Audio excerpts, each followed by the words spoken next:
এটা মাননীয় স্পিকারের এখতিয়ার। যদি মাননীয় স্পিকার সময় না দেন আমি বসে পড়তে পারি। মাননীয় মন্ত্রী, আপনি কথা শেষ করুন দয়া করে। না, আপনি অনুমতি না দিলেন। This is my point of order. যদি আপনি পয়েন্ট অফ অর্ডারটা ফর্মুলেট না, মাননীয় মন্ত্রী, আপনার কথা শেষ করুন দয়া করে। দাঁড়া করেও রাখতে পারেন, ইটস ইউর রাইট। আবার বলছেন আপনি। মাননীয় মন্ত্রী, আপনার বক্তব্য শেষ করুন দয়া করে। আমি সবাইকে সম্মান জানাতে চাই। আপনি দয়া করে মাননীয় বিরোধী দলীয় নেতা একটা প্রস্তাব উত্থাপন করেছেন আলোচনার জন্য, যেটা মাননীয় স্পিকার বিগত দিনে ওনাকে অনুরোধ করেছিলেন আপনি বিধি মোতাবেক নোটিশ উপস্থাপন দেন, আমরা বিধি মোতাবেক আলোচনার জন্য আপনাকে সময় দেব।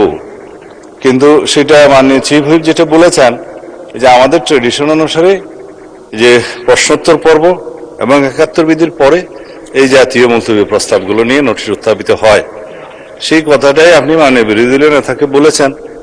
এখানে আমার মনে হয় না কোনো অধিকার ক্ষুণ্ণ হয়েছে।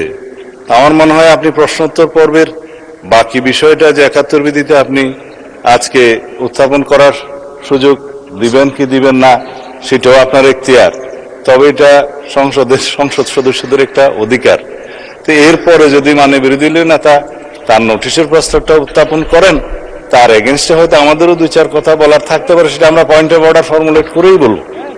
তো সুতরাং আপনি বিধি মোতাবেক এগিয়ে যান। আমিও আপনাকে অনুরোধ করবো আপনার মাধ্যমে যেভাবে আপনি অর্ডার অফ দি ডেটা পরিচালনা করতে চাচ্ছেন দয়া করে সেভাবে যান, আদার মেম্বার্সদের রাইটটাও প্রোটেক্টেড হয়। ধন্যবাদ মাননীয় স্পিকার।